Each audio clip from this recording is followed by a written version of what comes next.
नमस्कार, चार का चक्रव्यूह में आपका स्वागत है। मैं हूं आपके साथ अंशिका। नेता हो या अपराधी, आतंकी हो या जिहादी, कौन किसके चक्रव्यूह में फंसा, इस शो में आपको विस्तार से बताएंगे।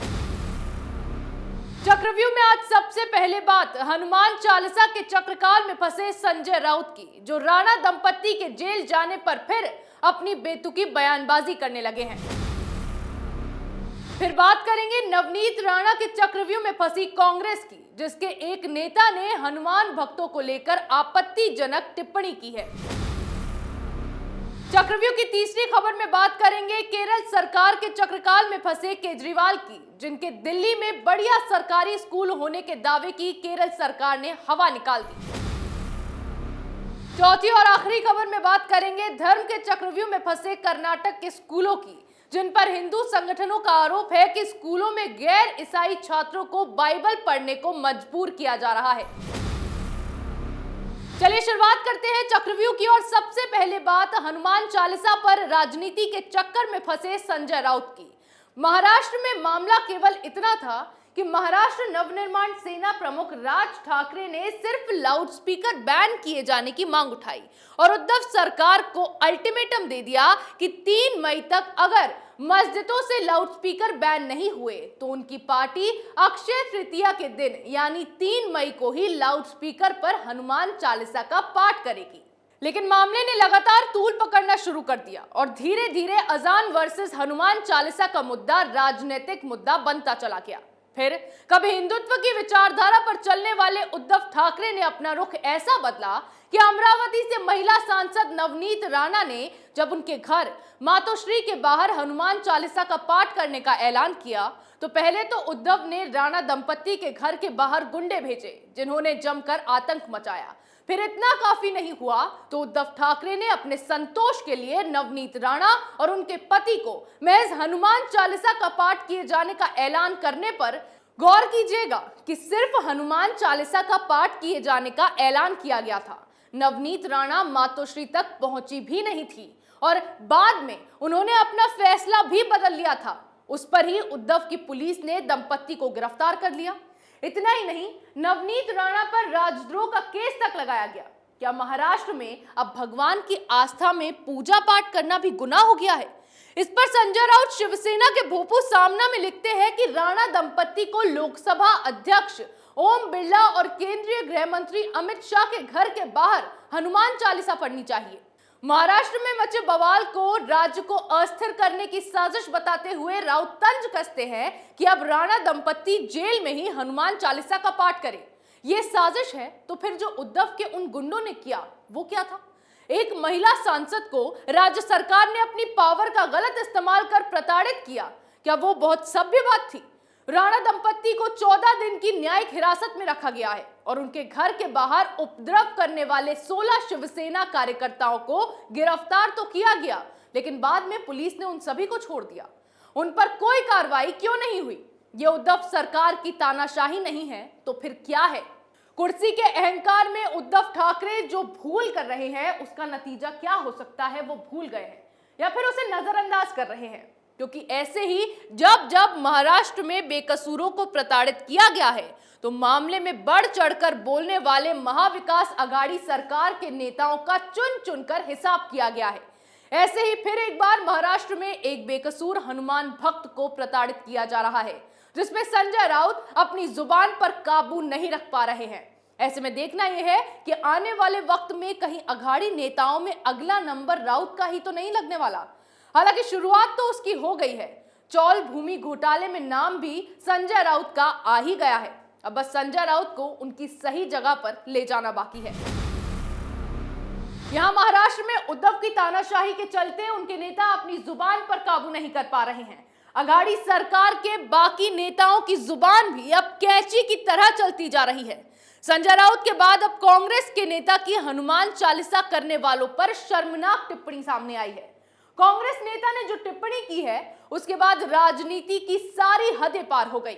कांग्रेस के नेता और महाराष्ट्र की महाविकास अघाड़ी सरकार में मंत्री विजय वटेटीवार ने हनुमान चालीसा का पाठ करने की मांग करने वाले हिंदुओं पर विवादित बयान देते हुए उनके लिए अपशब्दों का इस्तेमाल किया है। चंद्रपुर के बल्लारपुर में पार्टी की ओर से आयोजित स्वास्थ्य शिविर में मंत्री विजय शामिल होने के लिए आए थे। अपने भाषण के दौरान उन्होंने सांसद नवनीत राणा और उनके पति रवि राणा की ओर से सीएम उद्धव ठाकरे के घर मातोश्री के सामने हनुमान चालीसा का पाठ करने की चुनौती का जिक्र किया। कांग्रेस नेता ने इस दौरान क्या कहा वो आपको सुनाते हैं।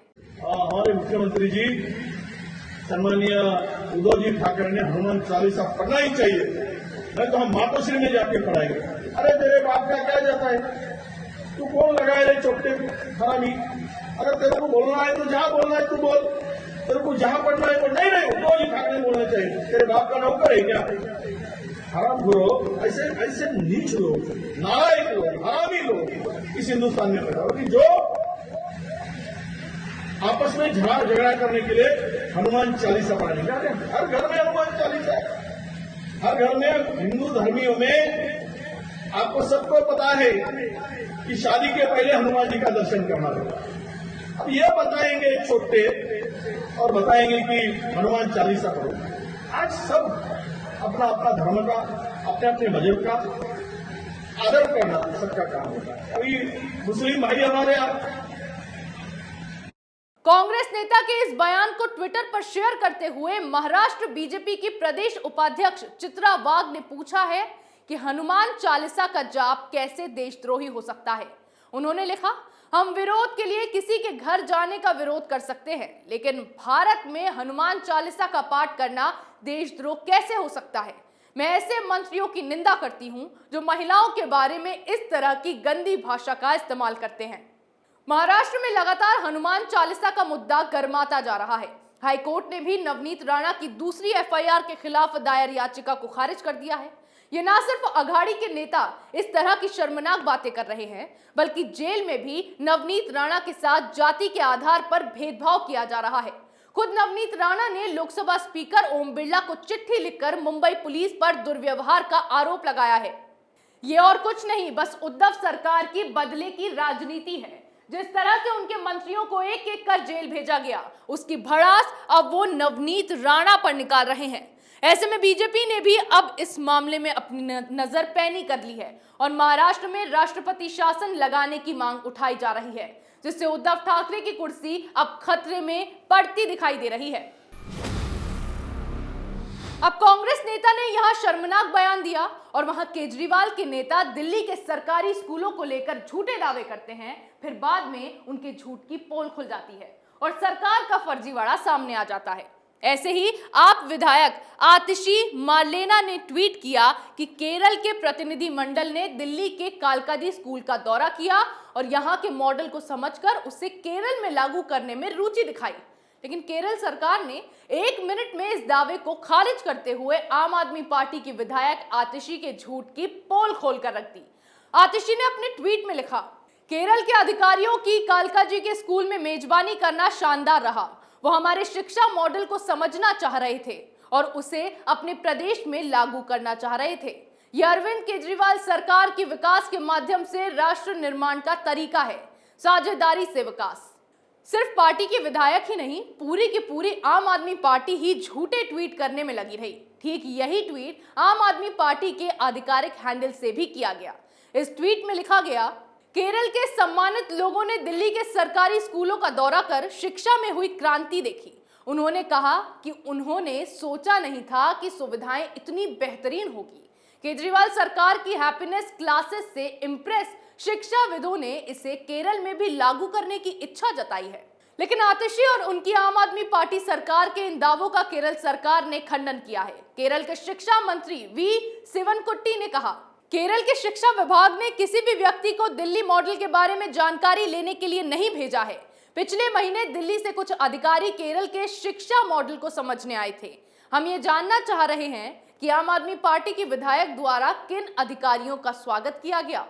अरविंद केजरीवाल ने पंजाब चुनावों में भी दिल्ली मॉडल की काफी चर्चा की थी। बदलाव के वो इतने बड़े बड़े दावे ठोकते हैं कि उसका अंदाजा भी नहीं लगाया जा सकता है। केरल देश का सबसे शिक्षित राज्य है। वहां से दिल्ली की शिक्षा व्यवस्था से प्रभावित होकर प्रतिनिधि मंडल का आना आप पार्टी की सरकार की छवि में चार चांद लगा रहा था। लेकिन जो झूठ केजरीवाल के नेताओं की ओर से परोसा गया, उसके बाद खुद आम आदमी पार्टी की फजीहत हर जगह हुई है। दिल्ली मॉडल का ढोल पीटने वाले अरविंद केजरीवाल की खुद की अब जगह जगह भत पिट गई है। अब अरविंद केजरीवाल के झूठे दावों की पोल खुली और कर्नाटक में हिजाब के बाद नए बवाल की तैयारी शुरू हो गई। कर्नाटक में एक और जहां मजहबी कट्टरता से निपटने के क्रम में पिछले दिनों हिजाब विवाद हुआ, अब उसी कर्नाटक के एक स्कूल से खबर है कि वहां छात्रों को बाइबल लेकर स्कूल में पढ़ने के लिए बुलवाया जा रहा है। हिंदू संगठनों ने दावा किया है कि बेंगलुरु के एक स्कूल में छात्रों के पेरेंट्स से यह वादा लिया जा रहा है कि वो अपने बच्चों को बाइबल के साथ स्कूल भेजें। संगठन आरोप लगा रहे हैं कि स्कूल प्रशासन गैर ईसाई छात्रों को भी बाइबल पढ़ने पर मजबूर कर रहा है। यह मामला क्लेरेंस हाई स्कूल का बताया जा रहा है, जहां स्कूल में पढ़ने वाले बच्चों के माता पिता से पहले ही अंडरटेकिंग ली जा रही है कि वो अपने बच्चों के बाइबल स्कूल परिसर में ले जाने पर आपत्ति नहीं करेंगे। एक रिपोर्ट के मुताबिक हिंदू जन जागृति समिति के राज्य प्रवक्ता मोहन गौड़ा ने ये दावे किए हैं। इस विवाद के उठने के बाद स्कूल प्रशासन ने जब अपना पक्ष रखा तो प्रशासन का कहना है कि स्कूल में वो लोग बाइबल आधारित शिक्षा ही देते हैं।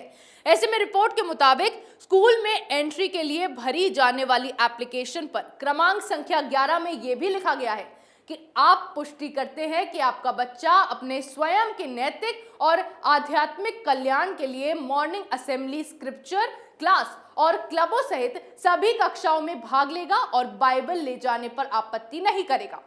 कर्नाटक में जब हिजाब का मुद्दा उठाया गया तब बार बार एक ही बात कही गई थी कि स्कूल में बच्चे पढ़ने के लिए आते हैं, वहां किसी भी धर्म या जाति के आधार पर किसी भी छात्र के साथ भेदभाव नहीं किया जाएगा। तो फिर बेंगलुरु का ये स्कूल कैसे इस तरह की तानाशाही कर सकता है? जो ईसाई छात्र हैं उन्हें बाइबल पढ़ाई जा सकती है, लेकिन जो गैर ईसाई छात्र हैं उन्हें स्कूल प्रशासन इस तरह से बाइबल पढ़ने के लिए मजबूर नहीं कर सकता है। ऐसे ही अगर चलता रहा तो कल को गैर हिंदू छात्रों को भी फिर गीता पढ़ने के लिए कहा जाएगा। तो क्या ये लोग जो अभी बाइबल पढ़ाए जाने पर चुप है, क्या वो तब भी आपत्ति नहीं जताएंगे? हिजाब मामले में तो हाईकोर्ट ने अपने फैसले में कहा था कि स्कूल में हर छात्र को ड्रेस कोड का पालन करना होगा, लेकिन हिजाब विवाद के बाद अब कर्नाटक में नया विवाद उठता दिखाई दे रहा है। ऐसे में देखना यह है कि यह मामला किस मोड़ रुख करता है। चक्रव्यूह में मेरे साथ आज इतना ही। कल फिर कौन किसके चक्रव्यूह में फंसेगा नए मुद्दों के साथ पेश होंगे और दिखाएंगे कई और सनसनीखेज खुलासे। तब तक के लिए देखते रहिए कैपिटल टीवी।